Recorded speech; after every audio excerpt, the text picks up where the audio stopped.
Salatullah, salamullah ala Taha Rasulillah. Salatullah, salamullah ala Yasin Habibillah. Alhamdulillah. Allahumma salli ala Sayyidina Muhammad wa ala ali Sayyidina Muhammad. Allahumma allimna ma yanfa'una wa anfa'na bima 'allamtana innaka antal alimul hakim. Allahumma faqihna fid din wa 'allimna ta'wil warzuqna fahmal mursalin. Allahumma iftah lana futuhal 'arifin. Allahumma 'allimna ma yanfa'una wa anfa'na bima 'allamtana. Wa sallallahu ala Sayyidina Muhammad wa ala alihi wasallam walhamdulillahi rabbil alamin. Bapak, Ibu, Abang, Kakak, Adik, semuanya insya Allah dimuliakan Allah Subhanahu wa ta'ala. Ada orang posting pergi umroh. Alhamdulillah sudah landing di Madinah. Salah apa enggak? Enggak salah.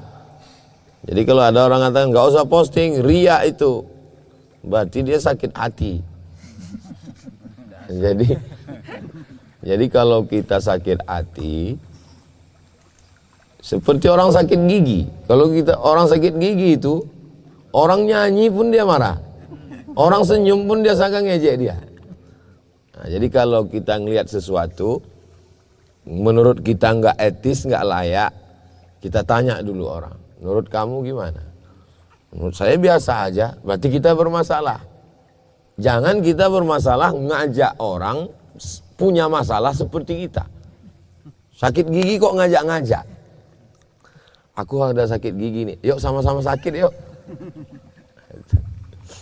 Lalu kemudian dia pun posting di depan kubah hijau Masjid Nabawi. Terus nggak berapa lama ada gambar perempuan.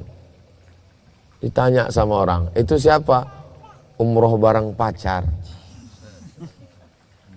Perbuatan itu betul apa salah? Umrohnya betul. Umroh sama pacar itu salah. Kamu kan belum nikah. Ini umroh syariah, Ustaz. Kami menuju syariah. Nikah dulu. Kenapa? Karena walaupun kamu nggak pegang tangannya, tapi pikiran kamu berzina. Matanya berzina, tangannya berzina. Apalagi kalau memang dia melakukan dan seterusnya. Tak layak saya sebutkan, saya ceritakan.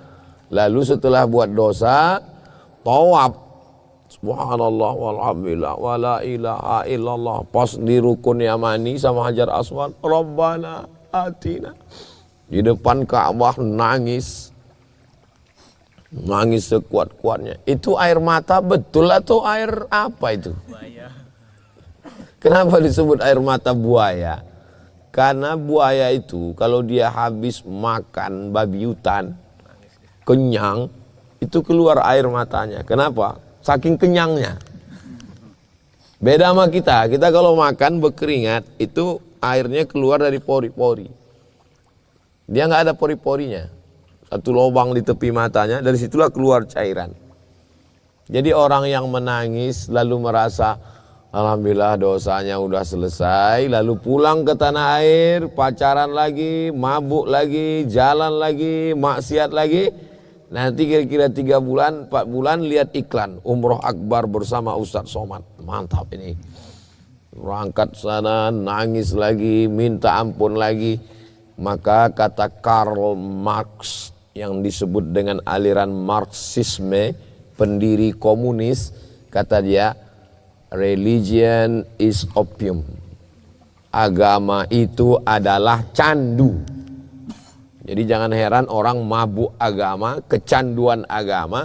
Maka kata dia, agama lebih berbahaya daripada narkoba. Kalau begitu agama ini mesti dimusnahkan, mesti dihilangkan. Antum setuju? Kalau diam, itu tandanya setuju. Hadisnya sahih. As-sukutu alamatur ridha. Diam tanda setuju. Cuman kronologisnya, hadis itu tentang seorang bapak nanya anak gadisnya. Itu ada laki-laki mau minang kamu. kamu mau nggak nikah sama dia? Terus kata anaknya, diam aja. Nah itu kata Nabi, as-sukutu alamatur ridha. Diam tanda setuju. Anak zaman dulu gitu. Kalau zaman sekarang mau jawab iya aja atau iya banget ya. Jadi yang dikatakan pendiri komunis itu bukan agamanya yang salah, tapi sikap beragama. Menurut antum sikap orang beragama, agama candu ini sampai sekarang ada nggak? Ada. Pergi umroh, pulang umroh, diwawancara. Mbak, kemarin waktu di Makkah pakai hijab, sekarang tuntutan skenario mesti begini. Ya kita profesional aja lah. Tapi kata Ustadz Somad katanya, Ustadz itu siapa? Ustadz itu kan manusia, dia bukan Tuhan. Sejak kapan Tuhan ngangkat dia jadi juru bicara Tuhan? Kita serahkan semuanya pada Allah. Orang yang ngomong mengatakan kita serahkan semuanya pada Allah, itu ada yang memang betul-betul sadar. Tapi orang mabuk juga ngomongnya begitu. Bapak Kapolsek nangkap anak habis ngelem, ditempeleng, lepak. Saya nggak takut sama Pak Kapolsek, saya takutnya sama Allah. Orang mabuk juga nyebut. Jadi yang dia omongkan itu dia sadar atau tidak. Betapa banyak orang. Jadi jangan antum heran kenapa koruptor juga berkurban. Kenapa orang berzina juga umrah. Karena itulah yang dilakukan Abu Jahal, Abu Lahab dulu. Oh, masa iya Abu Jahal, Abu Lahab itu haji Pak Ustadz? Iya. Summa afidhu min haitsu afadhan nas. Bertolaklah kamu dari padang Arafah menuju Muzdalifah, lanjut ke Mina. Seperti yang dilakukan orang banyak. Kenapa? Karena orang Quraisy, Abu Jahal, Abu Lahab nggak mau bertolaknya dari Arafah. Karena menurut mereka darah biru. Kami ini Quraisy, keturunan Ismail, anak Nabi Ibrahim. Kami nggak mau bareng dengan mereka. Kami maunya tidak dari Arafah, tapi dari Muzdalifah. Kata Allah, summa afidhu min haitsu afadhan nas. Mereka melaksanakan haji. Orang-orang dari Madinah ketemu dengan Nabi di Makkah. Apa maksudnya? Orang Madinah melaksanakan haji sebelum Islam.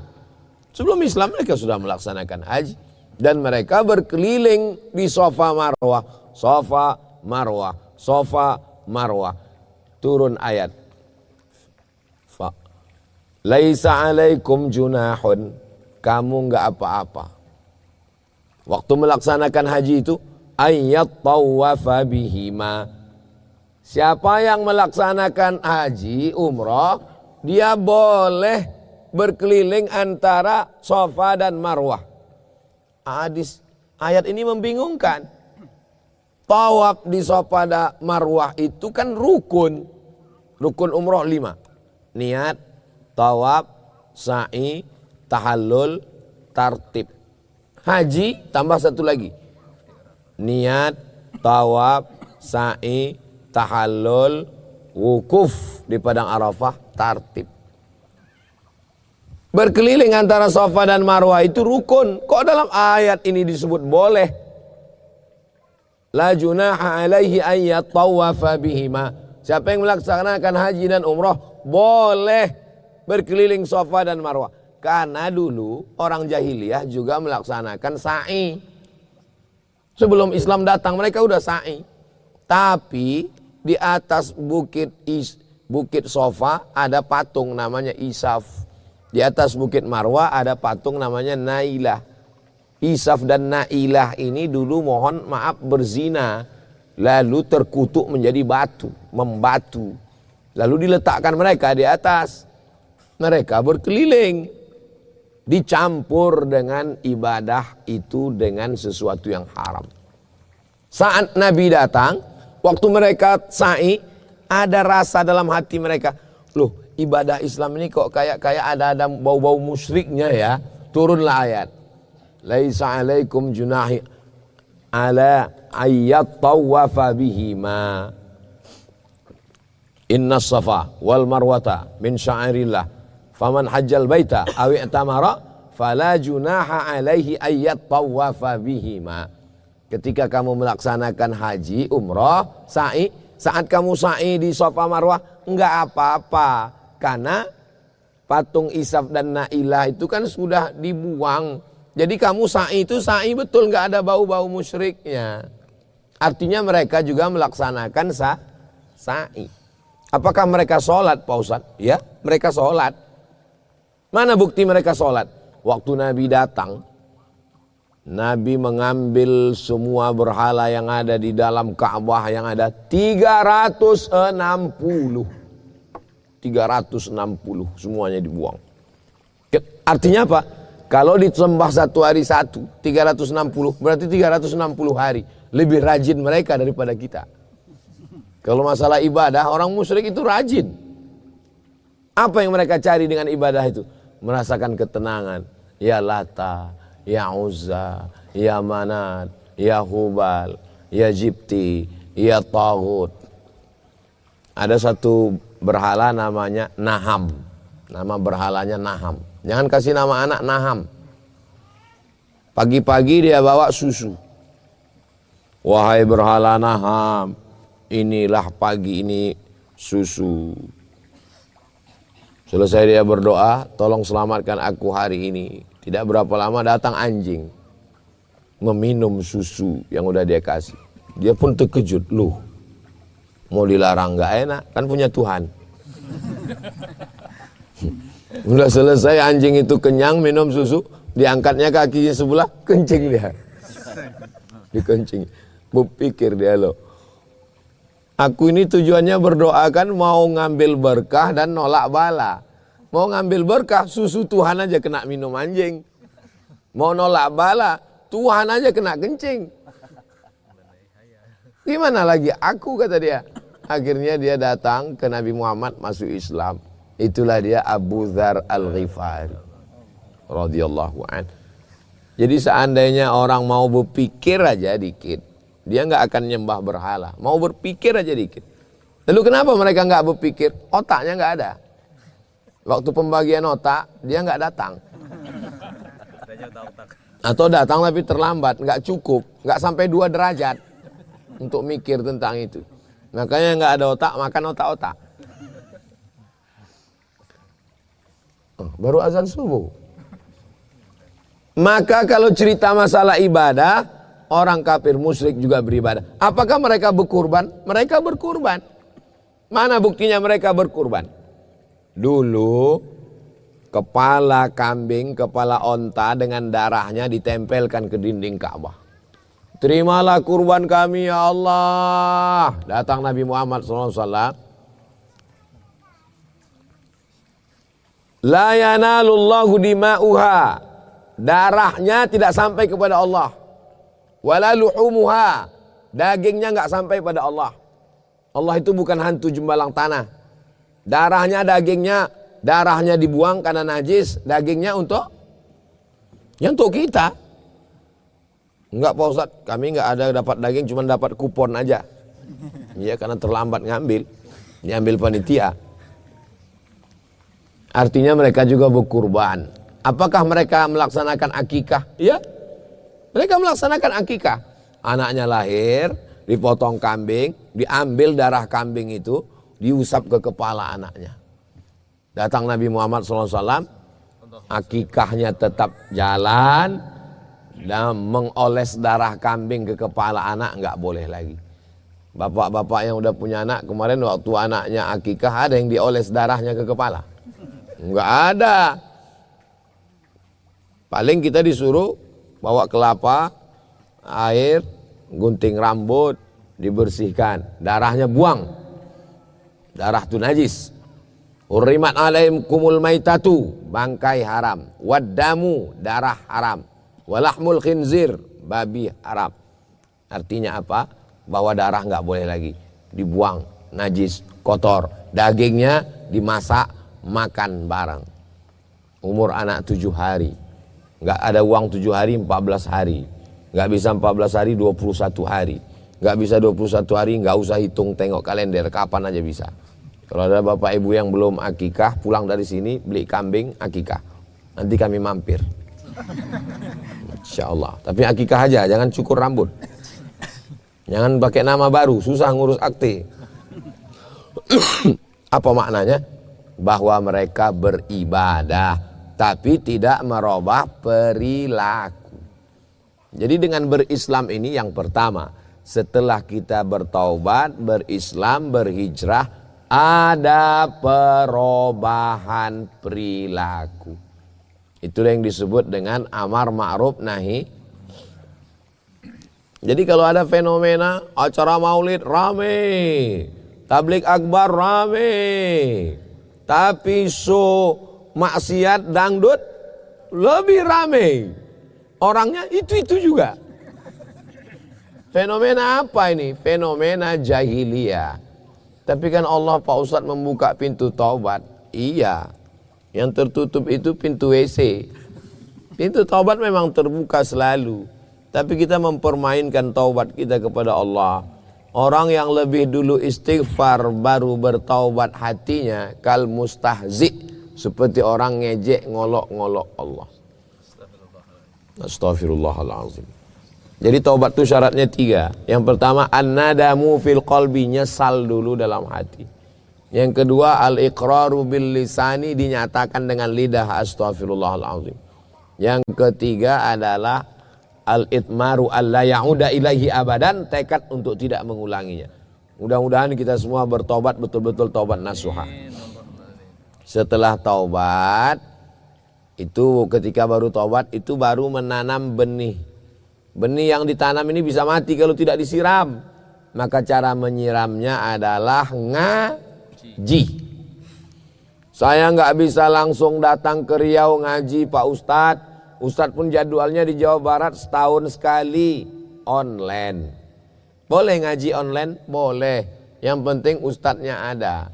Bukan ustadz yang suaranya, intonasinya marah sama ketawa bunyinya sama aja. Anda sedang berada di Jalan Sudirman. Jalan terus, jangan belok kiri. Ada janda. Mohon maaf. Itu bukan suara orang, itu suara mesin, suara Google. Selama orangnya ada, ngaji Ustadz Buya Yahya, ngaji A.A. Gim, ngaji Gus Baha, ngaji Ustadz itu selama ahlus sunnah wal jamaah. Orangnya ada, silakan ngaji. Ibu-ibu berangkat dari rumah ke tempat kerja, dengarkan pengajian. Mau tidur malam, kalau bisa yang terakhir didengar adalah pengajian. Ngaji itu supaya jiwa kita tetap hidup. Kalau kami Pak Ustadz mau tahu bagaimana hukum kurban, tulis saja di Google itu, UAS kurban langsung. Kami mau tahu tentang hukum sholat sunat, UAS sholat sunat. Kami mau tahu tentang aliran-aliran sesat, UAS sesat. Langsung keluar itu video-video. Nah, jadi mudah sekali sekarang kalau mau cari video per tema kalau kita mau ngaji.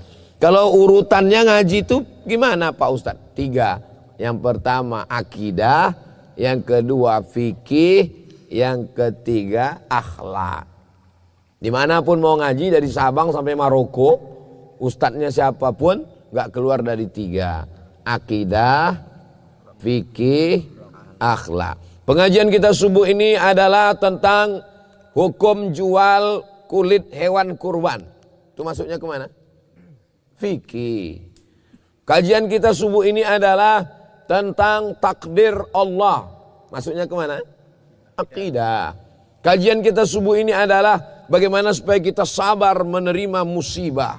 Tentang akhlak. Jadi kita klasifikasikan 3 ini yang wajib. Sumbernya dari mana? Quran, sunnah, ijma', qiyas, syar'u man qablana, saddu zara'i, qaulus sahabi, istihsan, istishab, urf. Jadi kalau ada orang ngomong, marilah kembali ke Quran dan sunnah. Ada 8 lagi Pak. Gimana ngambil hukum dari Quran dan sunnah?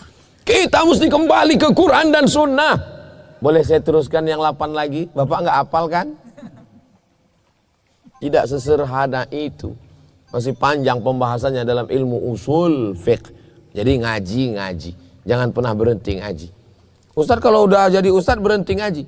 Saya masih dengar ceramah Habib Umar bin Hafiz. Masih dengar ceramah Syekh Muhammad Said Ramadan Al-Buti. Masih dengar ceramah Syekh Said Fuda. Masih dengar ceramah Syekh Muhammad Mutawalli Asy-Sya'rawi. Masih dengar ceramah Habib Asy-Syatiri, Salim Syatiri. Masih dengar ceramah ulama-ulama. Jadi kalau saya tonton, saya dengar ceramah. Masih dengar ceramah Rocky Gerung. Tapi bukan masalah agama, masalah demokrasi. Apa yang sebenarnya terjadi di Indonesia? Apa makna demokrasi? Apa makna koalisi? Apa makna? Itu kita mengambil pengetahuan dari YouTube itu banyak sekali. Jadi kalau pakai YouTube cuma dengar lagu, mubazir. Cobalah bagaimana ternak lele. Ada semua di YouTube itu. Apapun saja. Bagaimana mengakhiri masa-masa sulit ini. Nah, itu semuanya diberikan Allah Subhanahu wa taala. Cuman lihat dulu. Kalau ragu-ragu ustadznya bukan ahlu sunnah, jangan. Nah, ini harus ngaji. Tapi ada orang baru sampai penikmat ngaji.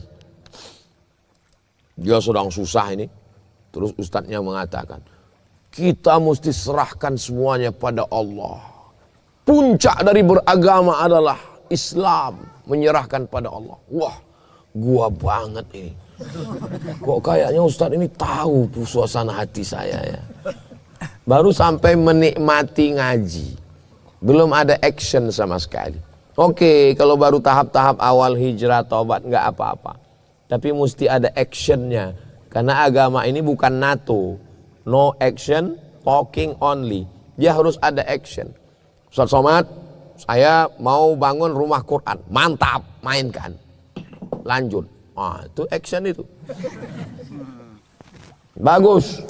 Lokasinya pinggir jalan Pak Ustadz. Kalau lokasinya pinggir jalan, parkirnya mesti lebar. Alhamdulillah Pak Ustadz. Atas saran Pak Ustadz, parkir kami buat lebar. Bawah tuh parkir semua. Di atas sholat. Bagus. Setiap waktu Pak Ustadz penuh parkir. Tapi nggak ada yang sholat.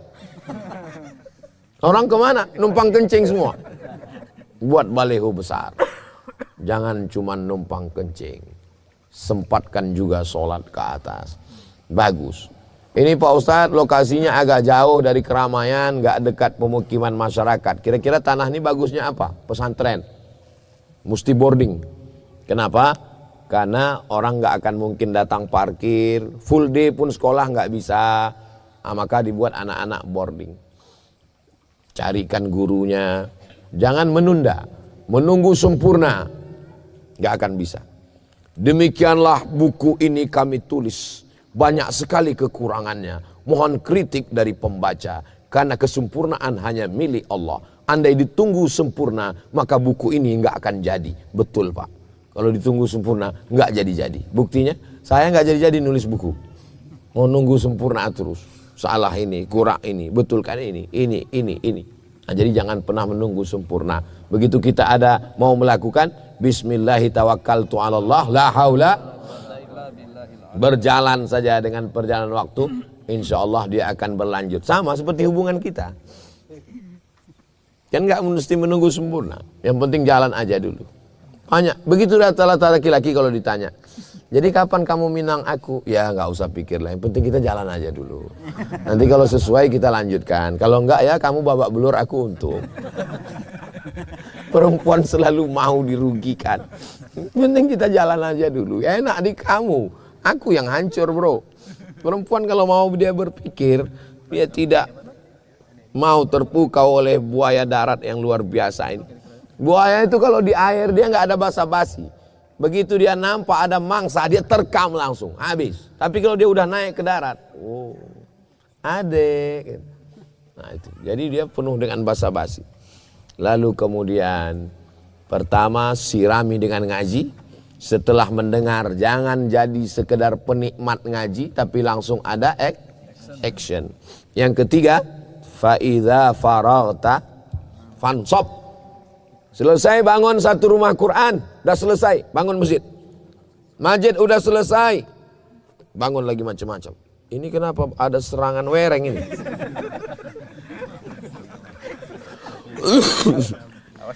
Hebat pengajian subuh ini, bukan cuma manusia yang datang.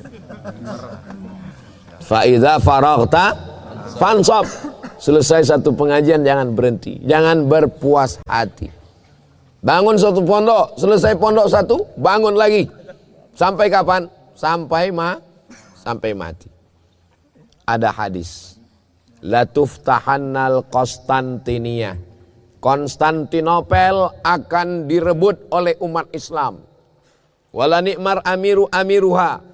Panglima perang yang terbaik adalah panglima yang bisa menaklukkan Konstantinopel. Kapan Konstantinopel baru ditaklukkan? Pada masa Muhammad Al-Fatih, 700 tahun setelah Nabi meninggal. Apakah nggak pernah ada sahabat mencoba mau membebaskan Konstantinopel? Ada. Siapa di antaranya? Abu Ayyub Al-Ansari. Berapa umur Abu Ayyub Al-Ansari datang mau membebaskan Konstantinopel? 80 tahun. Antum bayangkan. Antum bayangkan umur 80 tahun datang.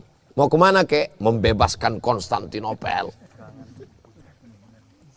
Kita jangankan mau melawan pasukan Konstantinopel. Melawan ini aja udah kelabakan. Apalagi mau menghadapi pasukan Konstantinopel. Nggak bisa Haji Tono amankan wajah saya ini. Begitulah mereka. Apakah Abu Ayyub Al-Ansari bisa membebaskan Konstantinopel? Enggak. Dia meninggal. Makamnya di Istanbul, Turki. Di bawah pohon kayu besar.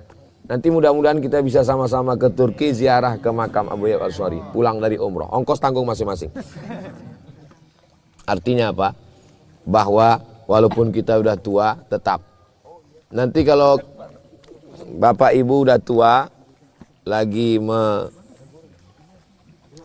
meletakkan batu pertama. Lagi ngapain Pak? Saya mau letakkan batu pertama Pak Ustadz untuk pembangunan masjid. Umur udah berapa? Udah 90 Pak Ustadz.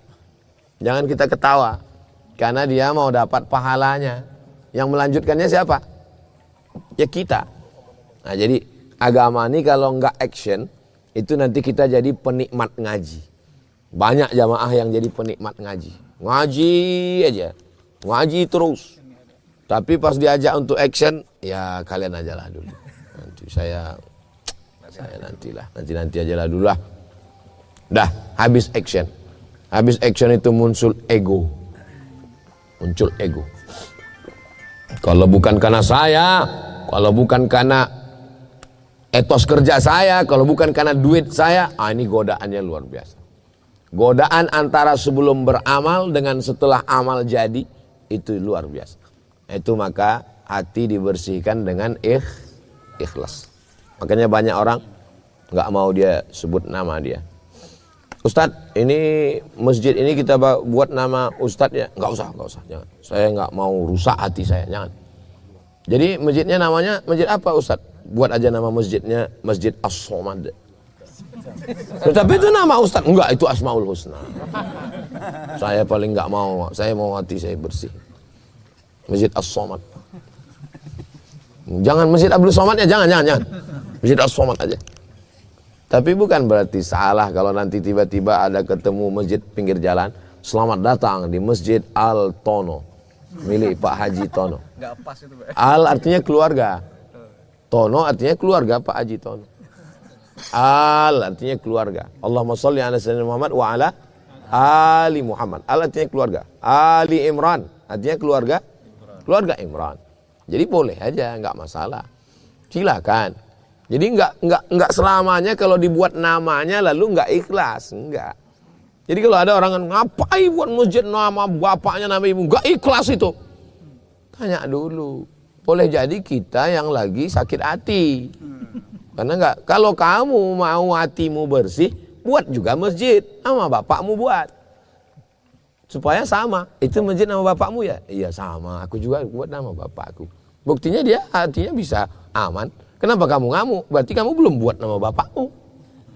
Kau kenapa nggak buat nama Pak? Aku nggak tahu bapakku siapa Pak Ustadz. Aku bayi tabung. Bayi tabung tuh tetap tahu siapa bapaknya. bin tabung. Nah ini keikhlasan ini mesti dijaga. Ribet sekali Islam tuh Pak Ustadz ya. Udah ngaji ternyata salah juga. Setelah beramal ternyata salah juga. Godaannya banyak sekali godaannya. Ya, amal itu berat, itulah makanya balasannya surga. Kalau ringan ya kipas angin cukup. Masya Allah, tabarakallah. Akhirnya datang juga bala bantuan. Di sini dia lari sini ya.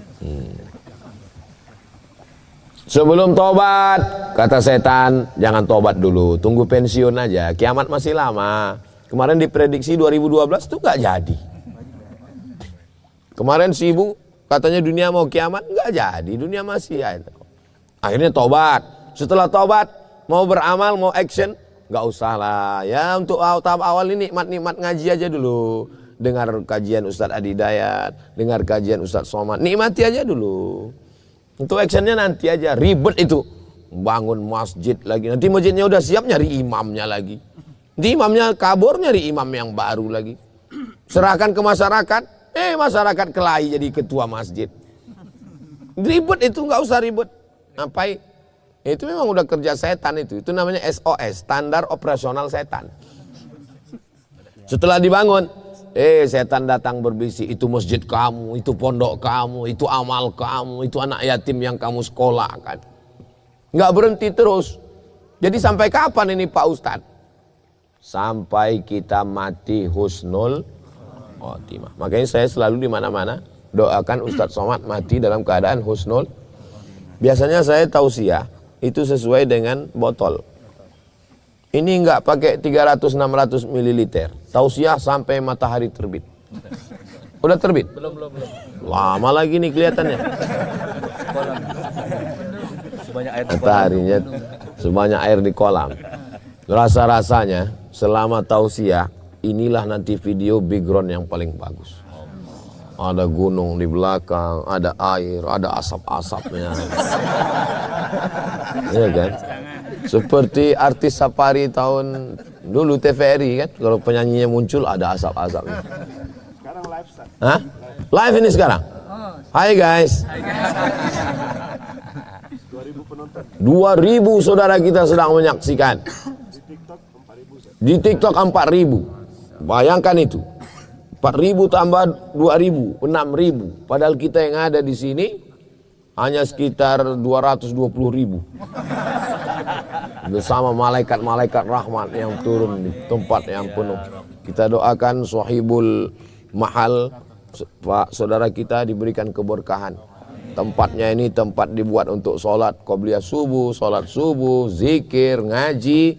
Beliau beserta keluarga dijaga Allah Subhanahu wa taala, dikuatkan hatinya untuk beramal soleh, dijauhkan dari perbuatan maksiat dan dosa. Setelah beramal soleh hatinya ikhlas. Setelah ikhlas diberikan Allah husnul khatimah. Dunia ini sebentar tempat persinggahan. Yang paling lama itu nanti adalah di alam barzakh. Baca di batu nisannya 1111. Meninggal tahun 1111. Sekarang sudah 2023. Berarti udah 1000 tahun lebih di dalam alam barzakh. Hidup di dunia berapa lama? 20 tahun sekolah, 20 tahun karir, 20 tahun menikmati, habis itu meninggal. 20 tahun sekolah, 20 tahun berkarir, 20 tahun menikmati. Maka nikmati hidup, jangan pernah tidak menikmati hidup. Kalau udah 40, usahakan menikmati hidup.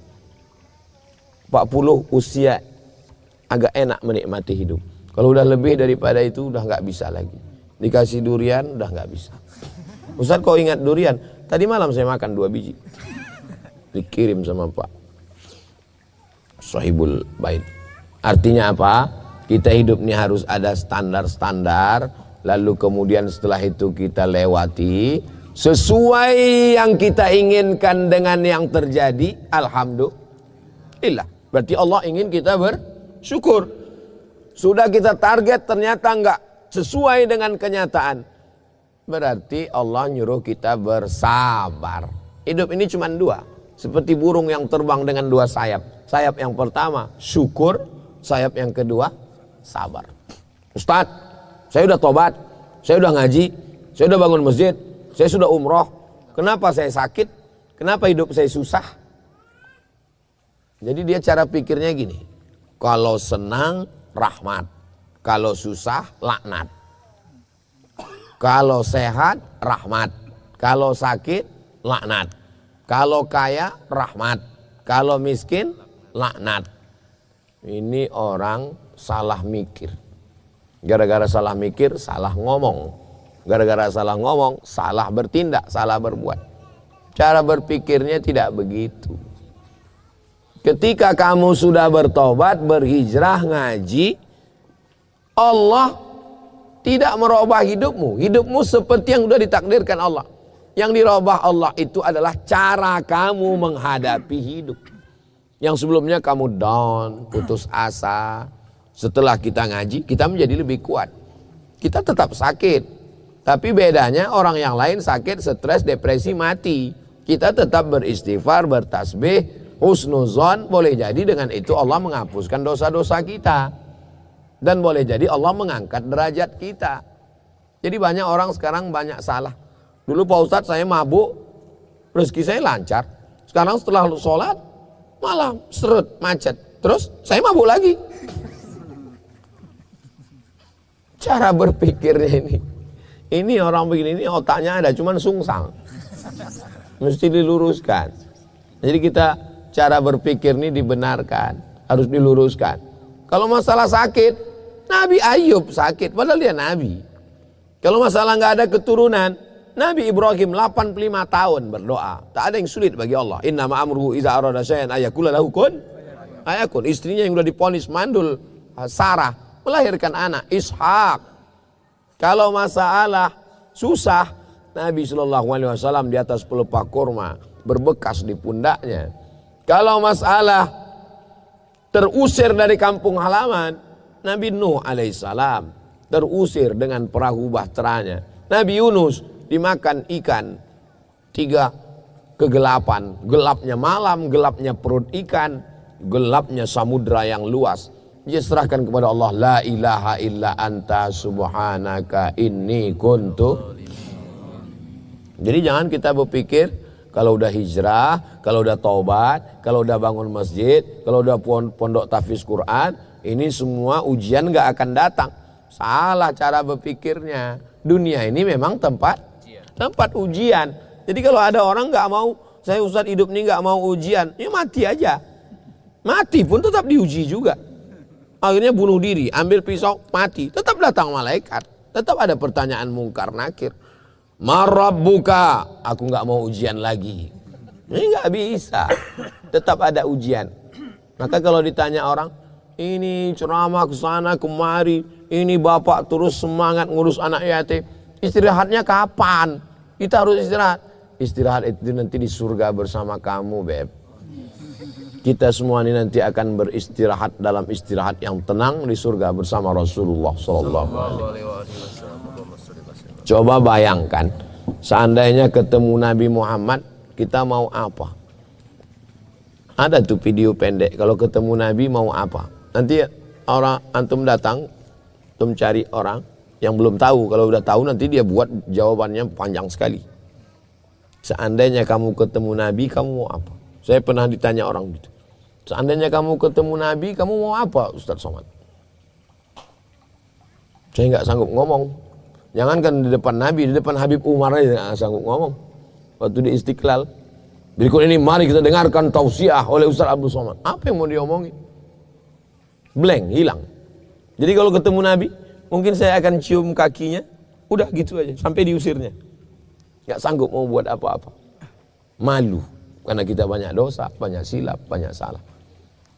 Mudah-mudahan dengan mata kita yang banyak dosa, tangan kita banyak dosa, kita masih dipertemukan dengan Nabi Muhammad SAW. Karena bukan karena banyaknya sholawat kita, bukan karena banyaknya sedekah kita, bukan karena hebatnya kita. Kita bertemu Nabi karena rahmat Allah SWT. Jangan pernah berpikir karena saya, karena aku. Kita ini bukan apa-apa. Kita ini bukan siapa-siapa. Coba merenung sejenak. Waktu kita terlalu habis untuk dunia ini sampai kita sendiri nggak dapat jatah waktu kita. Sibuk memikirkan. Yang anehnya yang kita pikirkan tuh orang semua. Yang kamu pikirkan selama ini apa? Itu Pak Ustadz, postingan-postingan teman saya di FB itu Pak Ustadz. Pernah kita berpikir nanti kalau kita mati yang akan kita bawa apa? Cobalah merenung sejenak. Bangun malam, kalau nggak bisa jam 2, jam 3, kira-kira 1 jam sebelum subuh bangun. Habis sholat tahajud, duduk, mikir. Kalau aku mati, anakku kira-kira ingat nggak ya sama aku? Teman-temanku semua, saat mereka mendengar berita aku mati, temanku semuanya akan nyari foto aku untuk dilingkari merah. Sahabatku sudah meninggal dunia. Yang lain tinggal komen, amin, amin, amin, amin, amin, amin. Istri, 4 bulan 10 hari cuman dia sendiri. Habis itu dia pun dipinang oleh brownies, berondong manis. Rumah akan mereka jual. Mereka bagi ahli waris. Gono gini, 50% tuh istri, 50% tuh almarhum. Yang punya almarhum dibagi lagi. Kalau nggak sempat bangun rumah Quran, nggak sempat bangun pesantren, nggak sempat bangun masjid, apa yang mengalir? Nggak ada, habis. Alhamdulillah Pak Ustadz sempat. Waktu kotak lewat 2000. Apa 2000? Kencing aja udah 3000 sekarang. Apa yang bisa kita bawa? Cobalah merenung sejenak. Ini yang laki-laki yang kepala rumah tangga, ngelihat istri sedang makan, ngelihat anak lagi nonton TV. Beda dengan kita bangun tengah malam, ngelihat mereka sedang tidur. Tengok anak-anak itu tidur, tengok tidur. Ada apa? Ada perasaan yang berbeda. Nah, jadi lain pikir kita waktu malam, lain cara pikir kita waktu siang. Lain ketika saya sedang tausiah ini, saya tausiah di depan bapak, depan ibu. Itu cara saya pikir lain ketika saya yang dengar tausiah. Makanya tidak selamanya saya duduk sini. Saya mesti pernah dengar khutbah. Saya mesti pernah dengar. Supaya apa? Cara pikir saya jangan sampai salah. Jangan sampai rasa kita rusak. Kalau rasa kita udah rusak, kayak kita habis gosok gigi, habis itu kita disuruh nyicipi makanan, udah nggak bisa. Kenapa? Rasa kita rusak. Jangan sampai rasa ini rusak. Ini saya kalau gini terus, kemana-mana tangan dicium terus, disambut. Tadi malam disambut, kemarin di Cimahi disambut. Oh, lama-lama bisa jadi Firaun. Aku lah yang hebat. Mesti sekali-sekali tutup wajah pakai masker, pakai kacamata hitam, pergi.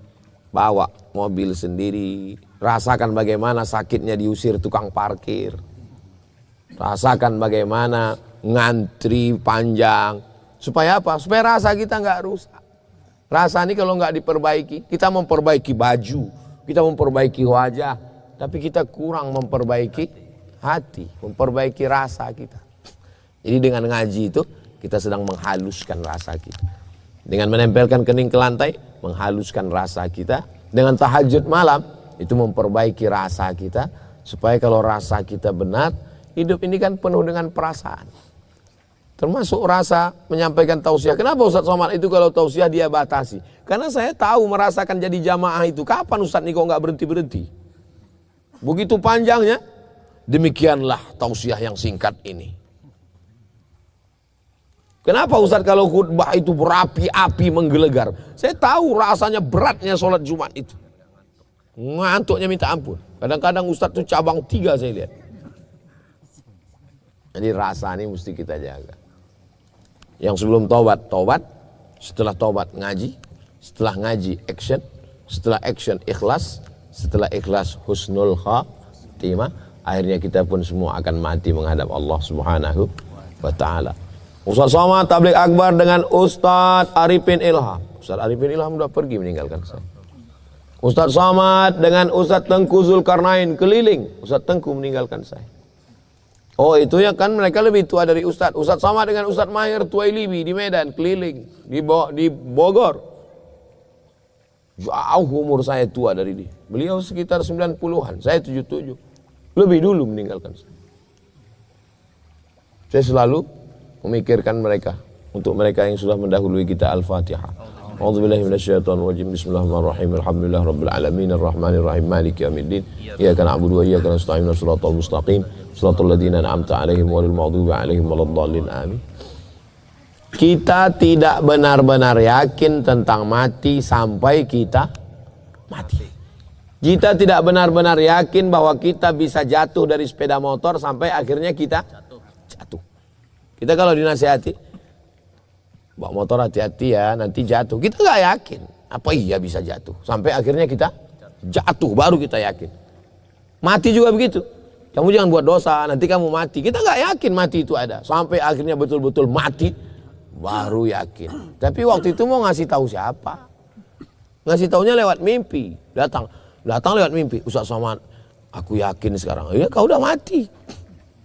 Jangan nunggu mati baru yakin. Yakinlah bahwa kita akan mati dan apa yang akan kita bawa bekal nanti. Tapi jangan gara-gara subuh ini cerita mati semua ini, setelah ini habis ini bawaannya mau mati semua. Gimana Pak bisnis kita kemarin? Udahlah tinggalkan, kita mau mati aja semua. Tetap semangat ngurus bisnis, hasilnya untuk bekal setelah mati. Bangun masjid, bangun tahfiz Quran, sekolahkan anak yatim fakir miskin, tolong duafa, siapkan imam-imamnya, siapkan infrastrukturnya, siapkan SDM-nya. Lewat apa itu bisa semua berjalan? Lewat usaha, bisnis dan lain sebagainya. Mudah-mudahan hati kita dikuatkan Allah selalu. Muqallibal qulub, membolak-balikkan hati. Yusbihu mu'minan, paginya semangat, sorenya lesu. Sorenya semangat, malam kendor. Makanya terus ngaji. Lobet, terasa lobet, ngaji lagi. Itu makanya saya ketemu Habib, ketemu Kiai, sowan ke guru. Apa yang Ustaz lakukan? Saya sedang ngecas. Kalau sudah habis ketemu Habib, ketemu ulama, itu saya semangat lagi. Apalagi mereka mendoakan. Doakan saya Habib, semangat terus, dakwah terus sampai Allah Subhanahu wa taala menolong agama kita. Nah, inilah yang sedang kita lakukan ini. Apakah Abdul Somad yang ceramah lebih mulia dari bapak, ibu, abang, kakak, adik? Enggak. Inna akramakum indallahi atqakum. Yang paling mulia, yang paling takut pada Allah. Dan takut itu rasa. Takut itu bukan baju. Takut itu bukan banyak ngapal ayat. Takut itu adalah rasa. Boleh jadi ada yang dia biasa aja, tapi takutnya lebih besar. Jadi yang ceramah nggak boleh merasa lebih mulia. Yang udah lama hijrah nggak boleh. Boleh jadi yang baru taubat itu rasa takutnya besar kepada Allah. Jadi selalu merasa kecil, selalu merasa nggak apa-apa, bahwa kita ini bukan siapa-siapa. Di saat kita rendahkan diri kita, disitulah Allah akan angkat derajat kita. Doakan Ustaz Somad supaya hatinya tetap istiqomah. Doakan supaya mati husnul khatimah. Ala hadhihi niyah wa kulli niyatin salihah. Untuk niat yang baik-baik ini Al-Fatihah. A'udzu billahi minasyaitonir rajim. Bismillahirrahmanirrahim. Alhamdulillahi rabbil alamin. Ar-Rahmanir Rahim, Malik Yaumiddin, Iyyaka na'budu wa iyyaka nasta'in, Ihdinas siratal mustaqim, siratal ladzina an'amta 'alaihim, ghairil maghdubi 'alaihim waladdallin. Amin. Allahumma shalli ala sayidina Muhammad wa ala ali sayidina Muhammad. Allahumma anzilir rahmata was salamata wal barakata ala hadhil jamaah. Turunkan keselamatan, kerahmatan, keberkahan kepada seluruh jamaah ini ya Allah. Ya muqallibal qulub, engkau yang membolak-balikkan hati, sabbit qulubana, kokohkan hati kami. Sabbit qulubana, kuatkan hati kami. Qawi imanana, kuatkan iman kami. Sahih ajsadana, sehatkan badan kami. Waj'alna minal mutahabbin, jadikan kami bersaudara di dunia ini karena engkau ya Allah. Sebagaimana kami bersaudara di sini, bersaudara pula kami nanti di surga Jannatul Firdaus. Rabbana hab lana minas shalihin, jadikan anak-anak kami anak-anak yang soleh dan solehah. Rabbana hab lana min azwajina wa dzurriyyatina qurrata a'yun, jadikan pasangan hidup kami, anak keturunan kami orang-orang yang sejuk dipandang mata dan menenangkan hati kami ya Allah. Wa khususan ala sahibi hadzal bait, bil khusus kepada sahibul mahal, supaya berikan berkah usianya, berikan berkah keluarganya, jauhkan dari segala perbuatan maksiat dan dosa. Allahumma ja'al hadzal balada baladan amina, jadikan negeri tempat tinggal kami ini negeri yang aman, negeri yang penuh dengan keberkahan. Allahumma aftah lana abwaabal khair, bukakan pintu-pintu kebaikan. Wa abwaabal rizqi, pintu-pintu rezeki. Wa abwaabal barakah, pintu-pintu keberkahan. Allahumma arzuqna ziyarata baitikal atiq, berikan kami rezeki supaya kami bisa berkunjung ke Baitullah, mengucapkan salam ke makam Rasulullah.